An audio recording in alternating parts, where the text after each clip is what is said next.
Now, also developing vaccine mandates are ramping up from coast to coast, raising more questions about threats to medical privacy and threat to personal freedom. And get this, according to the Associated Press, the Biden administration is even floating vaccine mandates for interstate travel. Hello, airports, or even changing how the federal government reimburses treatment for those who are unvaccinated and catch COVID-19. Here for a reaction, Fox News contributor, my friend Lara Trump, along with Fox News medical contributor who should be the CDC director, Dr. Nicole Saphier. Hey, partners. Hey, team. How you doing?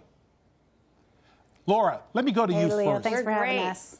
Let me go to you first, Lara. Lara, it seems to me that the Democrats want to hold on to this so-called pandemic crisis, take away our freedom, employ more federal regulation, one size fit all, and that's why you hear this floating trial balloon of the idea of an interstate passport requiring everyone to be vaccinated. What say you on this? Yeah, it's absolutely unbelievable. And Leo, I almost didn't recognize you without your hat on, but you're doing a great job hosting Hannity tonight. I love to see it. I'm trying to get my hands on one of those hats. Look, the reality is, it is a one-size-fits-all approach with the Biden administration. But if you look at this overall, it really seems like there's a lot more here than just trying to keep Americans safe. The reality is, this is so much about control. Yes. And if you are trying to socialize a country and ultimately turn America into a socialist nation, then maybe you go along and you see just how far you can push people. How long can you lock people down? How long can you make everybody wear masks? How long can you make our kids in school wear masks?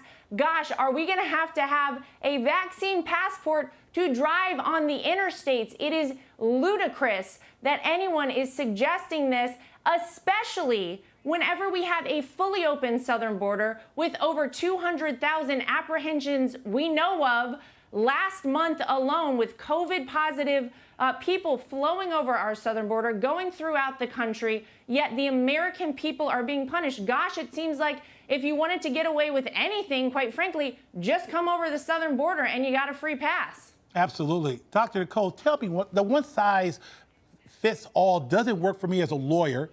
I'm sure from a medical standpoint, I look at the different exemptions for people who have medical conditions, people who have already been, who have pre-existing conditions, and I look at religious freedom, personal freedoms. I look at the medical excuses that might be used by individuals. The federal government is not a doctor. I mean, shouldn't this type of decision be in the hands of medical professionals, not the federal government?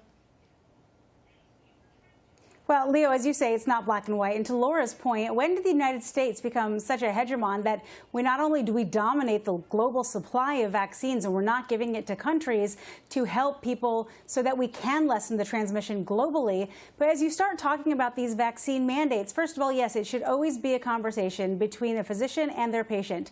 Listen, vaccine mandates are not uncommon when it comes to healthcare workers, international travel. But when you start talking about going into a restaurant, interstate travel, and then that AP article that you referenced saying that they're starting to decide that maybe people who are unvaccinated should be reimbursed or cared for differently if they are to contract COVID-19. Yeah. I mean, that's preposterous. I mean, we spend about, as a country, $300 billion every year on cigarette smoking. About nearly 500,000 Americans die every year because of cigarette smoking and tobacco-related products. That's not just during a crisis. That's every single year. So can we stop looking at this through our microcosm and microscopic views and look at the big picture here? We have a lot of things that are costing our country a lot of money, a lot of things that are causing death. When it comes to these vaccines, it's not one size fits all. The CDC is criminal in the sense that they are not recognizing natural immunity.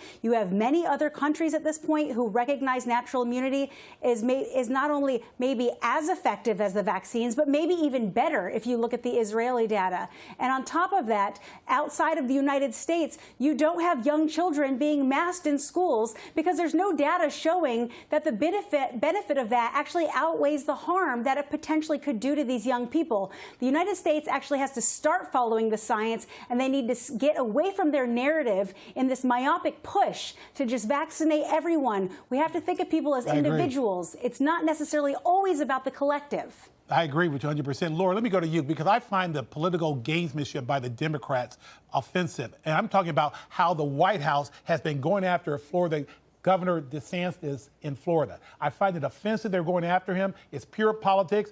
What's working in Florida, the Democrats don't like it, and they're playing political games. How do you see it? Well, you're exactly right. They're terrified of the fact that Ron DeSantis has done such a great job with COVID. Actually, I'm coming to you right now from the state of Florida. I just moved here because of the great job that Governor DeSantis has done. It is a free and open state. But think back to your point about it all being political. Think back to how Joe Biden and Kamala Harris had no problem politicizing the vaccine for their benefit during the campaign. Remember that? They were all nervous about Donald Trump developing a vaccine. Now that they're in charge, they want every single person to get it. So which one is it, Joe and Kamala? Which way do you want it? It's all about politics. And the American people, sadly, are the ones hurt by this. We are the ones being forced into a box, forced to do so many things.